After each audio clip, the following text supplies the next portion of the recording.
Good morning, Flagler County. I'm Rich Carroll. You're listening to Flagler's Morning News on Thursday, August 5th, and this local news is a service of Flagler County's Toyota dealer, Beaver Toyota, here to wow you. A Palm Coast therapist is arrested on charges of molesting a juvenile patient. John Arking reports. The Flagler County Sheriff's Office Major Case Unit was granted an arrest warrant Tuesday for a molestation suspect. 60-year-old Robert Neal Beatty is accused of sexually abusing one of his juvenile patients over the last 5 months. Flagler County Sheriff Rick Staley says the investigation began June 29th when authorities received a report from a juvenile who disclosed that she'd been sexually molested the previous day while attending a counseling session at Beatty's previous employer, Palm Coast Counseling. Detectives worked the case to build sufficient evidence for the arrest, including sending evidence to the Florida Department of Law Enforcement lab. When that lab report was received, confirming the allegation, detectives obtained an arrest warrant for the suspect for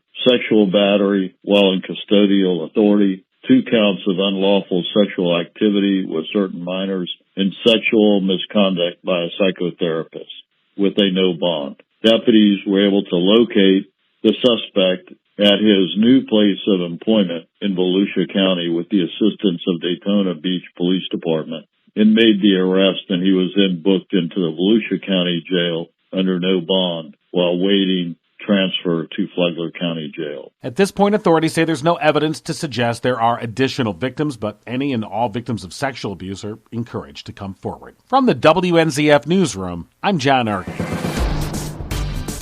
Palm Coast Mayor David Alfin sees a victory on his very first day in office as he helps break a deadlock between council members over a tentative millage rate. Council voted unanimously Tuesday to keep the millage rate of 4.69%. It was Alfin's suggestion to maintain the existing millage rate, but his commitment to taking a close look at the budget and possibly lowering it that got everyone on board. Each of the city council members will do their very best to reduce the tax burden on any of our residents and taxpayers. What that means is a commitment from each of us to look at each line item throughout the budget and make sure that we not only understand it, but that it makes sense for each of us. Councilman Eddie Branchino supported that approach. Don't forget, this is not the final budget. We have to viewfind it, and we're going to go through it. And when it comes to keeping the same millage rate, 4.6989, we have a saying in the police department, which is, I'd rather have it and not need it than need it and not have it. Or if we find a place to skin up a little bit, then we'll do it. If not, at least we'll protect it. Councilman Ed Danko ultimately wants to see the rate lowered, but voted to maintain the rate. He hopes to find cuts down the road as costs for consumers go up in many areas. I'm encouraged by our new mayor, saying that he is going to dive deep into this budget and look for items that we can possibly cut. I'm on the same page with you on that, and I support you in that. I would like to see us roll back the millage rate and give taxpayers a break. I've made no secret of that, and I hope we can find the cuts we need to do something like that. The tentative rate determined by council isn't a final number, but it can't go any higher.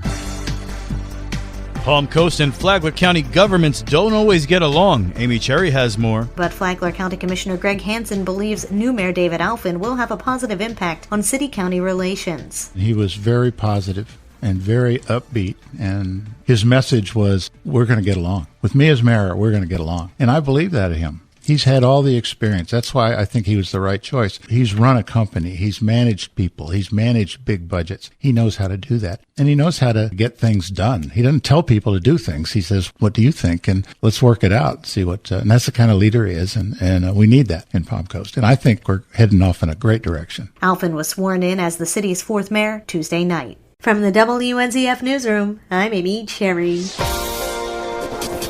One Flagler County veteran will be getting a special award this year, Karen Johnson explains. Flagler County's Veteran Services Office is asking for nominations for its Colonel Gary E. DeKay Veteran of the Year Award, which will be presented on Veterans Day. The award will be presented to a living Flagler County veteran who has not only served the United States with honor, but has used the leadership skills and abilities learned in the military to improve the Flagler County community through selfless volunteer service. Flagler County Veteran Services Officer David Leiden. The criteria is you must be a resident of Flagler County. You must be a living veteran of one of the 6 armed forces of the United States, including the Reserve or National Guard, or even the United States Merchant Marine. And you must have demonstrated outstanding patriotism, leadership, and selfless service as a veteran and as a volunteer in the community. Nominations will be accepted from now through September 30th and may not exceed 3 typewritten pages. You can mail or hand deliver the nominations to Flagler County Veterans Service Office. Attention, Veteran of the Year on East Moody Boulevard in Bunnell. For Flagler's Morning News, I'm Karen Johnson.